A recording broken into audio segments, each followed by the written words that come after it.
Salut, alors dans cette vidéo je vais te parler un petit peu des sites, les sites internet qui sont vraiment incontournables pour acheter en Chine, parce que voilà, aujourd'hui pour acheter en Chine sur internet, il suffit de poser son ordinateur sur la table de ta cuisine et de te lever tôt.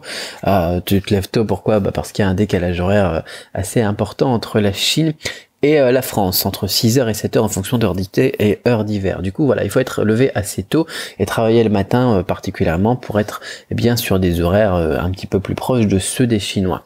Quoi qu'il en soit, voilà, il te faut internet, un petit décalage, voilà, pour le décalage horaire, et ensuite tu peux utiliser le web, voilà, les sites web pour faire marcher la magie d'internet, j'ai envie de dire, et puis faire avancer ton entreprise. Alors qu'est-ce qu'on a comme site?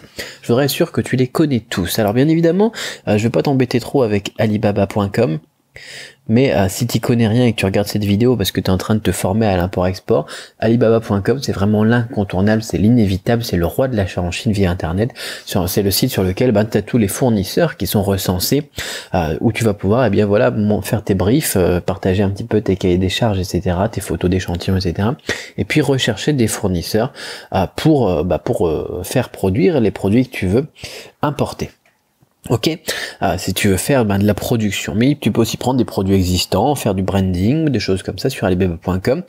Majoritairement à la base c'était des fournisseurs chinois, mais maintenant tu retrouves des fournisseurs aussi de tous les pays. Si tu veux acheter du riz vietnamien, si tu veux acheter, je sais pas moi, des produits africains ou n'importe quoi, les fournisseurs sont sur Alibaba.com. Alibaba.com c'est pas que les fournisseurs chinois, c'est aussi important de le noter. Donc voilà, je te disais, parce que tout à l'heure je te disais c'était le roi de l'achat en Chine via internet, ou une expression comme ça, je sais plus c'était quoi exactement. Donc il n'y a pas que l'achat en Chine, au final, si tu veux trouver des fournisseurs, c'est Alibaba.com, peu importe le pays. Alors tu te rendras compte effectivement qu'on a un souci avec Alibaba. Quel est le problème avec Alibaba.com? C'est que tout est en anglais. Il force l'anglais, c'est-à-dire que même si tu parles chinois aussi par exemple, tu devras échanger en anglais bien sûr le site, d'accord? Donc ici on est en anglais. C'est la problématique. Deux manières de pallier à ça. La première manière, si tu parles chinois, c'est de récupérer après, quand tu veux échanger avec le fournisseur, son Skype, son comment ça s'appelle, son WeChat, son comment est-ce que ça s'appelle le truc là, le Ali Wang Wang là, le messager. Donc sur Alibaba.com on a un messenger, tu vois, je connais que le nom en chinois, ça s'appelle Ali Wang Wang. Donc ça te permet d'échanger avec les fournisseurs directement en chinois via un logiciel qui ressemble un petit peu à QQ aussi. Je sais pas si tu avais connu QQ, mais QQ on n'utilise plus beaucoup, WeChat et compagnie. Donc peu importe, pour échanger avec eux en anglais ou en chinois, d'ailleurs de toute façon c'est bien aussi d'avoir d'autres choses. Bien évidemment tu auras aussi l'email. Alors le problème, voilà, c'est ça, c'est la langue. C'est de l'anglais ou c'est du chinois, comment faire? Eh bien là c'est génial, on a plusieurs choses sur lesquelles on peut travailler. Alors bien évidemment, tu as la traduction du site. Traduction en français par exemple, c'est french.alibaba.com. Je ne te recommande pas cette traduction. Donc c'est pratique, c'est bien quand tu es en train de fouiller, de surfer un petit peu, de chercher des idées, etc. French.alibaba.com, c'est intéressant, sauf que c'est juste de la traduction à la Google Translate. Du coup ça vaut ce que ça vaut, c'est-à-dire que ça peut donner des problèmes, ça peut donner des quiproquos, la traduction n'est pas bonne. La Google Translate traduction, c'est peut-être un autre moteur, mais bon c'est la même chose que Google Translate, c'est pas bon, c'est mauvais. Ça ne protège pas d'une incompréhension, d'une traduction qui serait faite à côté de la plaque. Et de toute façon, quand tu vas passer la commande, quand tu vas contacter le fournisseur, je te disais que Alibaba force l'anglais, donc l'anglais restera indispensable. Du coup, qu'est-ce que tu peux faire? Tu peux encore utiliser la magie d'internet en plus de ça et en plus de ça, avec pourquoi pas embaucher en embauchant par exemple un freelancer qui va t'accompagner, quelqu'un qui parle par exemple français et anglais, ou bien alors français et chinois, ou bien si par exemple tu parles bien anglais mais que tu veux aussi développer le chinois, ou tu veux un interprète ou n'importe quoi pour être sûr qu'ils ont bien compris, tu peux aussi trouver des interprètes donc anglais et chinois, enfin bon, peu importe. Donc tu peux trouver ça par exemple sur des sites comme Upwork.com, et tu cherches des freelancers que tu vas pouvoir payer à l'heure ou à la mission. Voilà, et donc t'en as pour, après voilà, c'est le rapport qualité-prix bien évidemment, c'est comme quand tu prends un assistant, tu peux prendre quelqu'un en Philippines, à Madagascar, ou tu peux prendre un Français par exemple en France et le garder en freelancer, c'est intéressant aussi. Voilà, tu as des prix, voilà, c'est entre $1 de l'heure ou entre 1 à 3 $ de l'heure pour quelqu'un qui est anglais, qui est aux Philippines. qui parlera pas forcément super bien français, donc t'es un peu plus cher quand t'es à Madagascar. Après, si tu veux prendre par exemple des Chinois qui parlent très bien anglais, après tu peux monter, ça monte les prix, tu montes à du 20 $ de l'heure, tu montes à du 50 $ de l'heure, ça dépend aussi de la qualité que t'attends derrière. Enfin bon. Peu importe, tu trouveras ton bonheur en fonction de tes besoins sur des sites comme ça, Upwork.com. La magie d'Internet, encore une fois, est de dématérialiser un petit peu toute une équipe. Ensuite, qu'est-ce qu'on a d'autre comme site important? On a les sites comme Taobao, du coup là qui sera en chinois aussi. Taobao, alors bien évidemment tu as AliExpress aussi.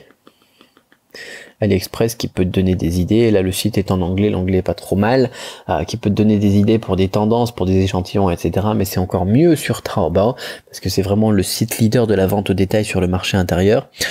T'as le site Alibaba, 1688, qui se prononce un petit peu comme Alibaba, tu vois, Alibaba, 1688 en chinois. Il faut savoir que ça c'est géré par le groupe Alibaba, ça c'est géré par le groupe Alibaba, et ça c'est géré par le groupe Alibaba. C'est vraiment eux qui dominent tout. C'est intéressant, là aussi c'est un site de grossiste, Alibaba, pour le marché local, pour le marché intérieur. Beaucoup d'ailleurs de personnes sur AliExpress se fournissent sur Alibaba. Du coup, c'est vraiment intéressant d'aller attaquer celui-ci et celui-ci pour rechercher des idées de produits, pour faire des échantillons insolites, pour regarder un petit peu l'état du marché intérieur, etc. et voir ce que tu vas pouvoir appliquer après sur le marché international, sur la scène internationale en France, en Europe, aux États-Unis, je sais pas où est-ce que tu travailles. Voilà, donc peu importe, donc c'est vraiment des ressources sur lesquelles il faut aller. Celui-là ici, ça sera en chinois, celui-là ici, ça sera en chinois, celui-là ici, ça sera en anglais. C'est aussi voilà des critères à prendre en compte quand toi tu fouilles un petit peu sur le web, mais c'est vraiment des sites tu peux pas passer à côté, encore une fois. Mais encore voilà, après il n'y a pas que pour les produits et la recherche fournisseur, l'utilisation d'internet, ça s'arrête pas là quoi. T'as aussi des outils sur internet qui peuvent t'aider énormément au niveau de l'import-export pour calculer un petit peu tes coûts de revient. Tu vois, t'as des sites comme comment ça s'appelait, attends, je vais rechercher, je reprends sur mon ordinateur. Simply.it par exemple. Alors tu as des versions d'essai en plus gratuites, simply.it.com, simply.it.com en français, qui te permet de calculer un petit peu tes coûts d'import aussi, de manière rapide sous la forme d'un petit tableur. Moi ce que je te recommande c'est d'utiliser ça après pour te faire ta propre fiche Excel aussi, mais c'est intéressant internet aussi pour te former. Tu vois, t'as YouTube aussi, t'as YouTube que t'es en train de regarder pour te former aussi à l'import avec cette super chaîne sur laquelle tu es. J'espère que tu es abonné. Et donc il y en a d'autres, il n'y a pas que Simply.it, mais tu peux regarder à peu près des choses comme ça. Là aussi ça sera un site en anglais. Avant on avait Asia Calculator, mais ils ont fermé boutique Asia Calculator il y a quelques années aussi. C'était pas mal, j'aimais bien. Voilà, donc c'est des outils qui sont vraiment géniaux. Voilà, quelques sites très intéressants à connaître en tout cas, voilà, quand tu te lances dans l'import-export. Si t'en as d'autres qui te viennent en tête, moi j'ai ça qui me vient comme ça à l'esprit. Si t'en as d'autres qui te viennent en tête, mets-les en commentaire, je ferai une seconde vidéo pour compléter tout ça.